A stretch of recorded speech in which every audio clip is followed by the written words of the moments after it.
अस्सलाम वालेकुम, मैं हूं आपका होस्ट मुदस्सिर और मैं आपको वेलकम कहता हूं अपने चैनल पे।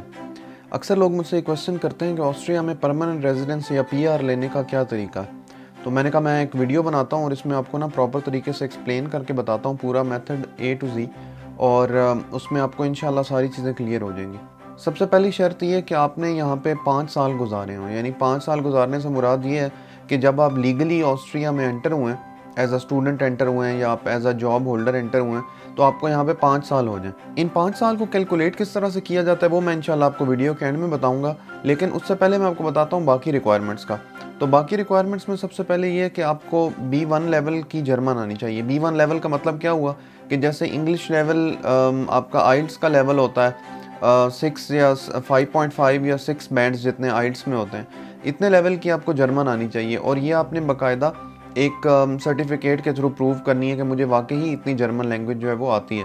तो इस लेवल को जो है वो B1 बोलते हैं और 5 साल बाद जब परमानेंट रेजिडेंस लेनी होती है तो उसके लिए आपको B1 का सर्टिफिकेट देना लाजमी होता है। इसके बाद अगली रिक्वायरमेंट जो है वो बेसिकली प्रूफ ऑफ फाइनेंसेस की है। जैसे फॉर एग्जांपल आप स्टूडेंट रेजिडेंस परमिट अप्लाई करते हैं तो उसमें आपने फाइनेंसेस शो करने होते हैं अपने, कि मेरे पास इतने फाइनेंसेस हैं कि मैं अपना स्टे यहाँ पे जो है वो सस्टेन कर सकता हूँ।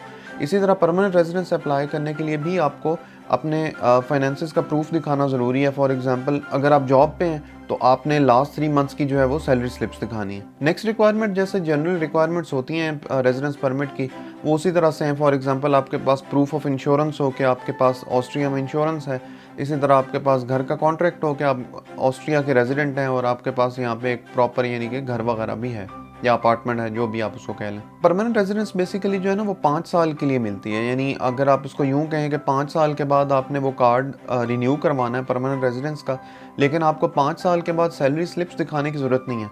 5 साल के बाद आपने सिर्फ ये शो करना है कि मैं इन 5 सालों में मतलब मैक्सिमम टाइम जो है वो ऑस्ट्रिया में ही था। बाकी इसके अंदर मज़ीद डिटेल्स आ जाती हैं कि मतलब अगर आप ऑस्ट्रिया छोड़ देते हैं लेट्स से 6 माह के लिए या कुछ ख़ास एक टाइम है उसके लिए, तो आपकी परमानेंट रेजिडेंस जो है वो कैंसिल हो जाती है, यानी आप फिर रिन्यू नहीं करवा सकते उसको, फिर आपको स्क्रैच से सारा कुछ दोबारा स्टार्ट करना पड़ेगा। और वीडियो के स्टार्ट में जो मैंने आपको एक स्टेप बताया था कि जो मैं आपको एंड में एक्सप्लेन करूँगा कि जब आपने टाइम कैलकुलेट करना होता है कि मैंने कितना टाइम ऑस्ट्रिया में गुजारा है, तो वो बेसिकली इस तरह से कैलकुलेट किया जाता है कि आपकी स्टडी का जो पीरियड है ना वो हाफ कंसीडर होता है। लेट्स से अगर किसी बंदे ने 2 साल यहाँ से मास्टर्स किया है तो उसको मतलब कि 1 साल आप कंसीडर कर लें, किसी ने 3 साल स्टडी किया है तो उसको 1.5 साल कर लें, इसी तरह किसी ने 4 साल स्टडी किया तो उसको 2 साल कंसीडर कर लें। तो ये कैलकुलेट करने के बाद आप इस तरीके से 2 साल लेट्स से स्टडी के हो गए 4 डिवाइडेड बाय 2 और बाकी के 3 साल आप लेट्स से जॉब पे हैं, तो आपने जॉब की अपनी वो प्रूफ दिखाना होगा, सैलरी स्लिप्स वगैरह जो हैं। तो वो खैर इनके अपने सिस्टम में होता है, इनको ऑलरेडी पता होता है कि बंदा यहाँ पे किस रेजिडेंस परमिट पे रह रहा है, तो आपने वो वाला रेजिडेंस परमिट देना है। तो ये बेसिकली मेथड था पीआर अप्लाई करने का और ये कोई इतना ज़्यादा मुश्किल मेथड नहीं होता। मतलब सबसे बेसिक जो इसमें स्टेप है ना, ज़्यादा क्रिटिकल जो है वो है जर्मन लैंग्वेज सीखना, B1 का सर्टिफिकेट जो लेना। ऑस्ट्रिया में स्टडी वीज़ा अप्लाई करने के लिए कौन कौन से स्टेप्स होते हैं वो भी मैंने एक वीडियो बनाई हुई है, तो वो वीडियो का लिंक भी आपको इंशाल्लाह यहाँ पे नज़र आ जाएगा। तो वो वीडियो भी देखें, ख़ुद भी देखें, अपने दोस्तों वगैरह से शेयर करें, ऐसे स्टूडेंट्स से शेयर करें जो आप समझते हैं कि जिनको मतलब जो ऐसे लोग हैं जो बहुत मतलब हाई फीस वगैरह अफोर्ड नहीं कर सकते, कनाडा, ऑस्ट्रेलिया, यूके वगैरह की, तो ऑस्ट्रिया बेहतरीन डेस्टिनेशन है पाकिस्तानीज़ के लिए। तो इस टॉपिक पे भी मैंने एक वीडियो बनाई हुई है, उसका लिंक भी इंशाल्लाह आपको यहाँ पे नज़र आ जाएगा। तो इंशाल्लाह आपसे मिलते हैं उस वीडियो में, तब तक के लिए मुझे दें इजाज़त। अल्लाह हाफ़िज़, अस्सलाम वालेकुम।